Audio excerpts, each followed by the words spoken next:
Alright, this is it. This is the last subclass of ranged weapons that I haven't talked about. So, snipers are kind of an odd one to go out on because most snipers in this game are trash. I mean, they're just a complete garbage. I mean, Benz was begging me to never do this to him again because recording gameplay for today's video is so brutal. And it was brutal for a couple of reasons, I guess, not just one. But the main reason is, like I said, most snipers aren't that good. And beyond that, most snipers are not that great against crowd clearing. Which in a game like Fortnite State of the World, you're going to be crowd clearing a lot. Zombies horde up, they all come in waves, you have to do a big defense, and, the only time snipers are really useful is for either if they're a fast-firing or AoE weapon, which most of them are not, or if they are very good against single-target enemies, which some of them tend to be.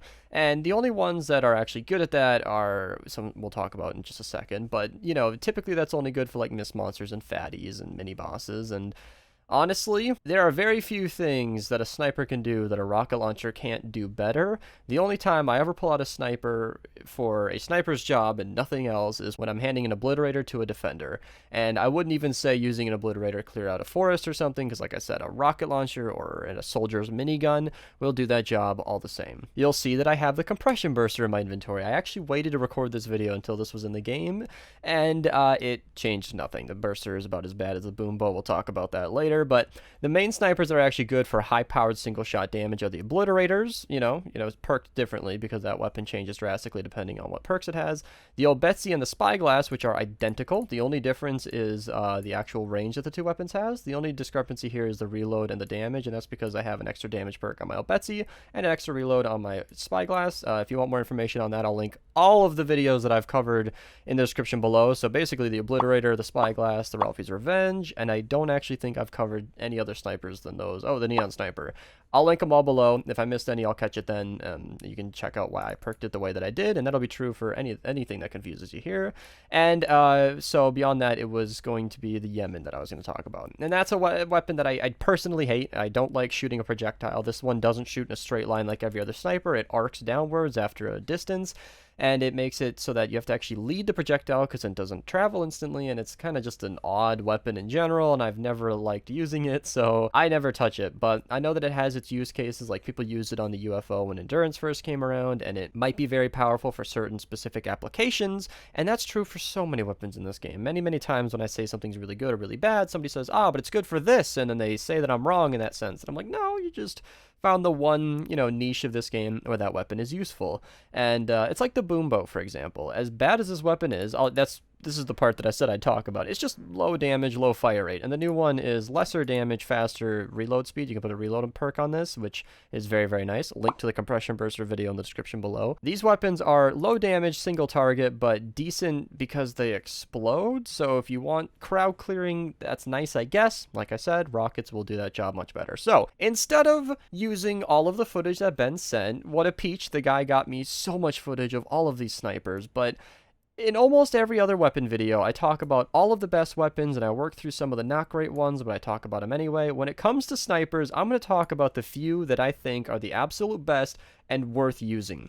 Every other sniper, if you think I missed something that's really good, let me know in the comments below. I like to have conversations with you guys. But today we're actually going to talk about the actual best ones and not cover everything. So the Tron 9000 is one of the snipers that I consider to be more of like a DMR. It's more of like an AR, FAL type weapon if you come from Modern Warfare 2 like I did. It's more of like a tap fire. This isn't the kind of weapon that you're scoping in, because it doesn't have a scope, and trying to shoot high damage single targets. You're basically shooting off as many bullets as you possibly can to take out hordes of zombies as your main primary weapon. And I'm going to actually address the crescendo because I know a lot of people rank this weapon extremely high in the game. Basically, this weapon, from my experience, you have to charge up to do the amount of damage that a Spyglass does for every single bullet, and it really did not impress me in that sense. The Obliterator is a fantastic all-around weapon. I actually ranked it as one of the best weapons in the entire game in my top 10 list. I'll link that below alongside all of my other weapon guides. This weapon is extremely good because it one-shots every structure in the game, and then if you put double headshot on it, you're hitting for about 250,000. Once I get a teammate in here, you're hitting for about 250,000 for every single headshot if you can keep that going. If you can't, crit rating, crit damage is actually, it's okay on this weapon. I would never really recommend crit rating, crit damage on a sniper because it fires so slow, but if you can get a fire rate perk on this, I mean, it's shooting every 0.9 seconds, so it's not that bad necessarily. I did use this on the normal Storm King before the Mythic Storm King came out. It was pretty good, but I found the Bundle Buzz to be overall more reliable for the crystals. So the Obliterator is okay with crit rating, crit damage. I definitely give it to my defenders with crit rating, crit damage because, like I said, it's slower firing, but those defenders are shooting constantly, and they almost never actually hit headshots, which was false information in my Obliterator down in the description below. So people did comment on that video and correct me. Thank you guys so much for that. But yeah, headshot damage is only good if you're a player with decent accuracy, and it's probably the best overall DPS against normal weapons, but crit rating, crit damage is probably, you know, the best for other use cases. The Olbetsi and the Spyglass are basically the same weapon as I said, and from experience, this weapon is extremely powerful for one-shotting mist monsters and even two-shotting smashers all the way up to round 100. So at about power level 100 is when this weapon just stops one-shotting. 108 missions, 106 missions, and above are just, it's just not going to one-shot mist monsters anymore, and that's kind of where I stopped using the Spyglass and started moving on towards rocket launchers, and that's kind of why I'm a little bit unhappy about my history of this weapon, because I loved it. I used it basically every single mission all throughout Canny and Twine. This was the first weapon that I upgraded to 4th tier. I made it Obsidian on accident, contacted Epic, I made it, and then they made it Shadow Shard, and now it was my first Sunbeam weapon as well. I have a lot of history with this weapon, but like I said, once it stopped one-shotting mist monsters, its usefulness kind of went away. So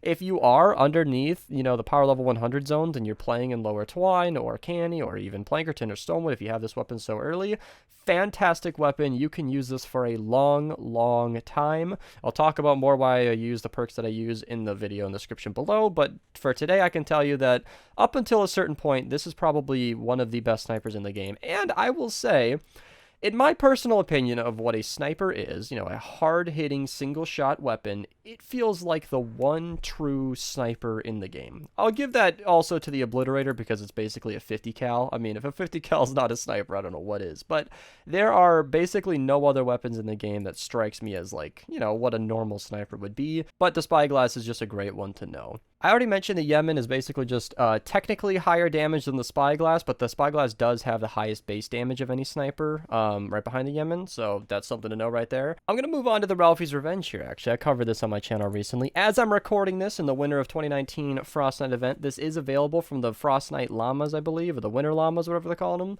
And the Rafis Revenge is another DMR type weapon. If you put double headshot damage on this and like a fire rate, if that's even possible, I don't even know. I made a video on this. I should know what the perks are. When I made the video on the perks, I knew what I was talking about. Yeah, reload speed. You want to put fire rate on this. So this weapon is the highest headshot multiplier of any weapon that I'm aware of, and it probably is the highest in the game for headshot multiplier. It's about 6 or 7 times the amount of damage that you normally do just for the headshot damage. You can see here it's almost 10 times the amount of damage just for headshots, and I think the base is like a 6x multiplier, but if you put double headshot on it, it goes up tremendously. If you can hit only headshots on this thing, it's like a quarter million, just like the Obliterator, but it shoots about as fast. It doesn't have a scope, so it's a bit easier to use, and if you use the right sniper loadout, this is definitely a good one. And I know that I'm talking about this kind of like towards the end / middle of the video, but if you're going to be using snipers, you should probably use the right loadout, and I don't even think I have one, so I'm going to make a sniper loadout and show you what I recommend. So I went ahead and did that simply because there are only 2 sniper heroes in the game that actually like affect snipers in a meaningful degree. Redline Ramirez and the bunny dude, Rabbit Raider Jonesy. There is another person in the game. I might have put him in the collection book where he, gosh. Alright, I found him. It's Jonesy Bot. He increases your headshot damage based on the percent of your missing health. That's kind of a nice one to counterbalance Blast from the Past, but this is typically what I use. I'm not saying this is absolutely the best thing in the game. Hell, you could even take off explosive rounds, which is good for area of effect damage, and even put on the Thick Skeleton Lady, who actually gives you the 15% damage based on your weapon reload, which is something you're going to be doing a lot if you're using snipers, is reloading a lot. And as even if you're not running a crit loadout, I mean, again, this is the only other guy that actually directly affects snipers, so if you're going to have a sniper loadout, you want him in there somewhere. And that's pretty much what I'd recommend for a sniper loadout in general. I might timestamp that in the description because that was just out of the blue, but I figured if we're going to be talking about snipers, I don't have a video on the sniper loadout, so I should probably cover it in today's video here. But that's mostly it. I'm going to cover a couple of extras, and then we'll probably head on out of here, and that is the Super Shredder, which is great for the early game.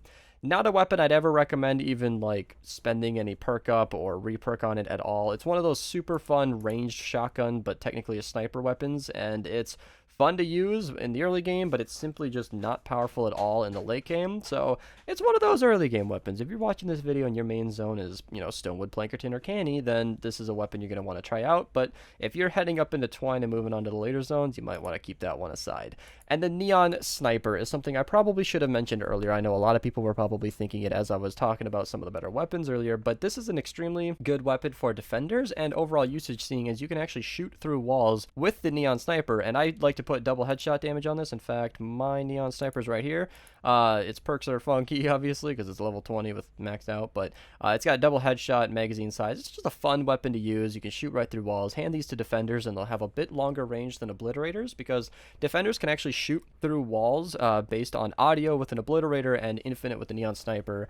So the Obliterator tiles is about 4 tiles in a radius, so it's a sphere around the defender. So the Neon Sniper will have more range, but it's a bit more expensive to operate because not everybody likes to buy the energy cells, and it, I think, shoots a little bit different. I don't know. It's lesser fire rate.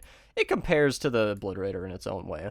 And that's pretty much it. There are plenty of honorable mentions, like the vacuum tube rifle is great if you're using Zenith. Again, this is one of those situations where this is a niche weapon. The vacuum tube sniper is not that good normally, but if you use Sub-Zero Zenith, who's actually coincidentally in the shop right now, he will freeze enemies based on your crit hits. So if you crit with the vacuum tube sniper, you'll actually freeze enemies in place, and that's an extremely high fire rate, high magazine size weapon. So this is a fantastic weapon. We basically call it a freeze ray when we're using Zenith, but that's the only situation I've ever seen this useful. And then there are weapons like the crank shot. Somewhere I don't even think I have the weapons, and the crank shot's a pretty decent fire rate sniper. It's not that good in general compared to some of the ARs. I'm sorry, Skulls. That's it, everybody. I'm not going to talk about pretty much anything else. If I haven't addressed a sniper, it's probably not that good overall, but if I missed something that you think I should have mentioned, let me know in the comments below. Hope you guys enjoyed the video. If you're new, you should click subscribe, like the video, and other things that YouTubers ask. Hope you guys had a nice day, and thanks for watching.